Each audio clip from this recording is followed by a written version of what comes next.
Vuonna 1863 nuori mekaanikko Adam Opel ryhtyi valmistamaan ompelukoneita konepajassaan Saksan Rüsselsheimissa.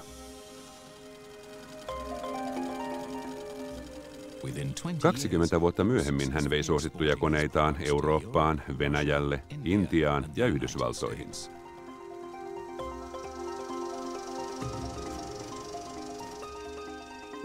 Kun Adam Opelin vanhin poika tuli mukaan yritykseen, aloitettiin polkupyörien valmistus. Ja pian Opelin 5 veljestä olivat tehneet sukunimestään joka kodissa tunnetun merkin ja yrityksestään maailman suurimman polkupyörävalmistajan.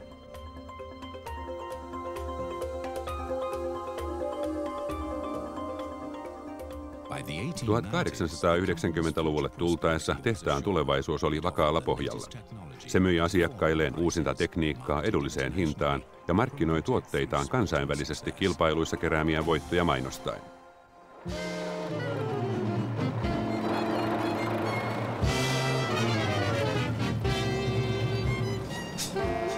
Seuraava suuri askel otettiin vuonna 1899, kun yhtiö alkoi valmistaa ja myydä automaailman pioneereihin kuuluvia Lutzmann-autoja. Seuraavien 10 vuoden aikana markkinoille tuotiin kaikkiaan 20 eri Opel-mallia. Vuonna 1909 esiteltiin tohtorin autoksi nimetty malli, joka oli pieni 2 istuttava auto ja jonka huippunopeus oli yli 50 kilometriä tunnissa. Auto oli suunniteltu erityisesti maaseudulla kiertävien lääkäreiden ja eläinlääkäreiden käyttöön. Se oli Opelin ensimmäinen myyntimenestys. 5 vuodessa Opelista tuli Saksan johtava autonvalmistaja. Suosio vain kasvoi, kun Opelit voittivat kansainvälisiä kilpa-ajoja, ralleja ja kestävyyskilpailuja. Menestys kulminoitui RAK 2 rakettiautolla ajettuihin nopeusennätyksiin.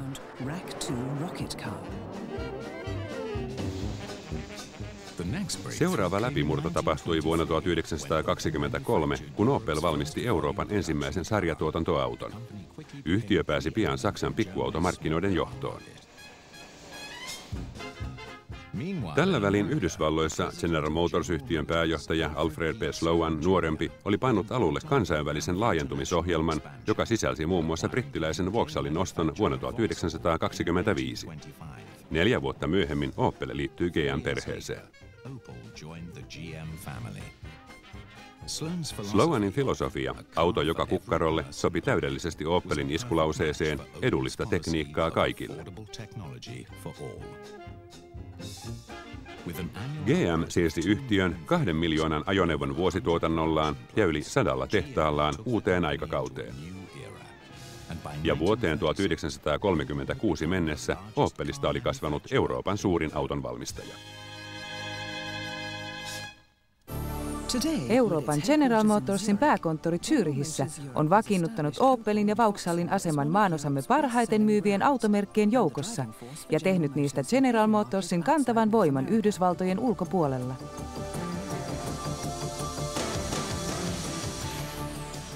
Yhtiömme kansainvälinen tekniikan kehityskeskus sijaitsee Rüsselsheimissa ja siellä työskentelevät 8500 insinööriä, suunnittelijaa ja teknistä asiantuntijaa vastaavat tuotekehityksestä. Keskus huolehtii myös uusien tuotantolaitosten suunnittelun yhteensovittamisesta. Maailmanlaajuinen verkostomme kasvaa vauhdilla ja siihen kuuluu jo yli 100 maata.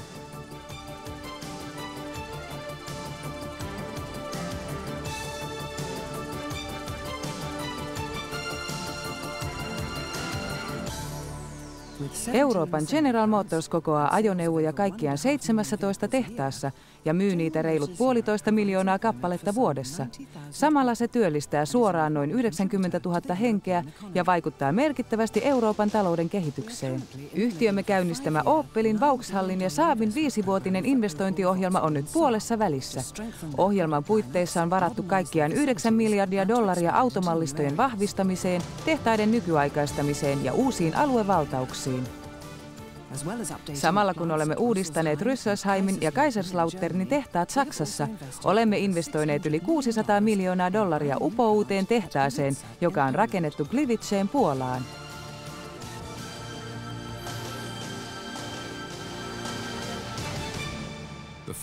Menestyksemme perustuu Adam Opelilta perittyyn tuotestrategiaan. Räätälöimme uusimman teknologian vastaamaan asiakkaittemme tarpeita.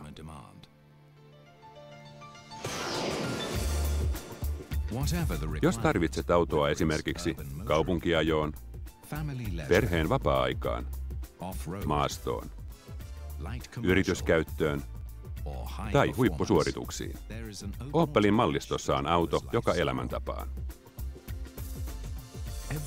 Jokainen Opel-malli erottuu edukseen, sillä Opelissa hienostunut muotoilu ja osaava insinööritaito yhdistyvät uusimpaan tietotekniikkaan. Tuloksena on yksilöllisen tyylikäs auto.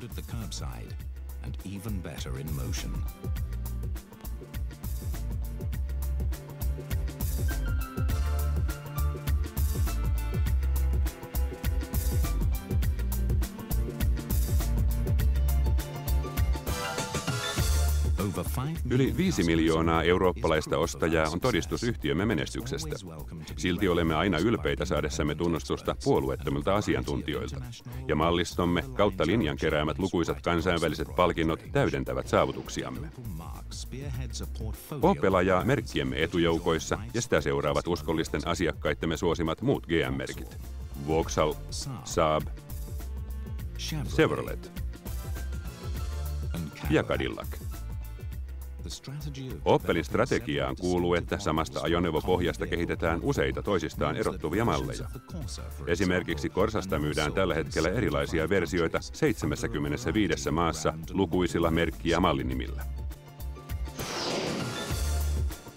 Tuotteittemme suorituskyky ja luotettavuus varmistetaan perusteellisella testaus- ja kehitysohjelmalla, teknisten kehityskeskustemme tutkimustiloissa ja laboratorioissa.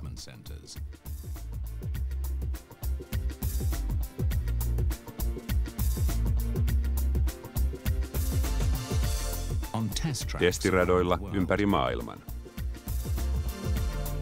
ja äärimmäisissä ilmasto-oloissa. Eikä ole mitenkään harvinaista, että koeajotiimillemme kertyy päivässä yhteensä 20 000 ajokilometriä.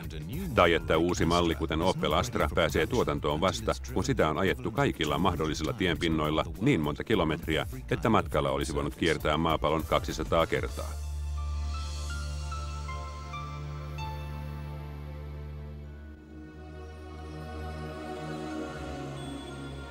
Turvallisuusasioissa Opel on aina yhtä tinkimätön, auton tyypistä ja hinnasta riippumatta.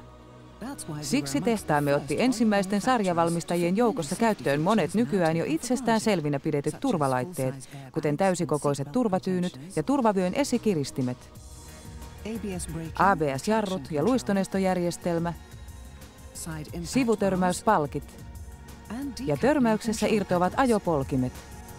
Olimme kehittyneissä ympäristöratkaisuissakin ensimmäisten joukossa, kun ihmisten kasvavan liikkumistarpeen vaikutukset maapallon tulevaan hyvinvointiin alettiin tiedostaa.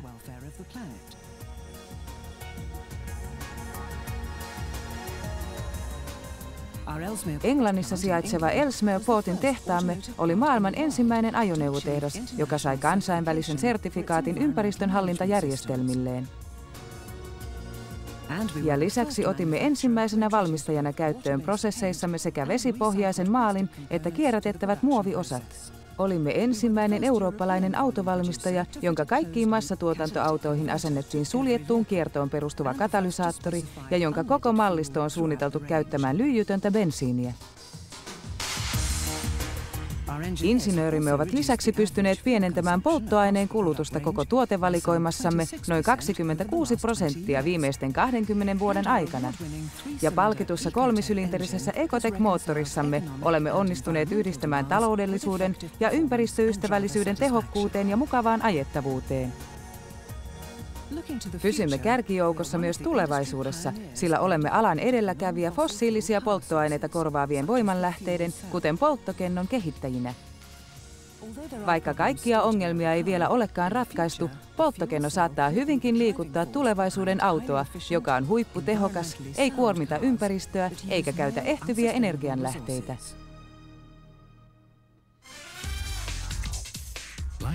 Kuten kaikkien yhtiöiden, meidänkin menestyksemme riippuu henkilöstön osaamisesta. Pelkästään Zürichin pääkonttorissamme työskentelee yli 35 kansallisuutta. Kansainvälinen ajattelutapa kasvattaa osaltaan pioneerihenkeä ja liittää tuoteperheemme eri maihin, kulttuureihin ja asiakkaisiin.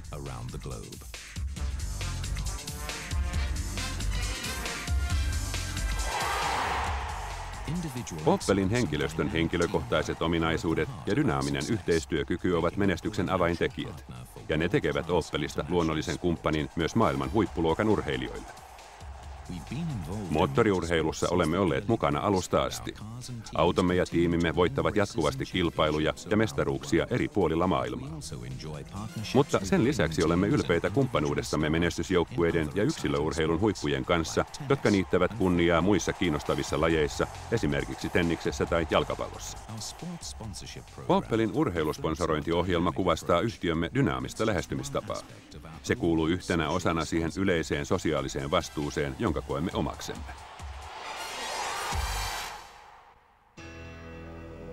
Olemme valmistaneet autoja jo 100 vuoden ajan.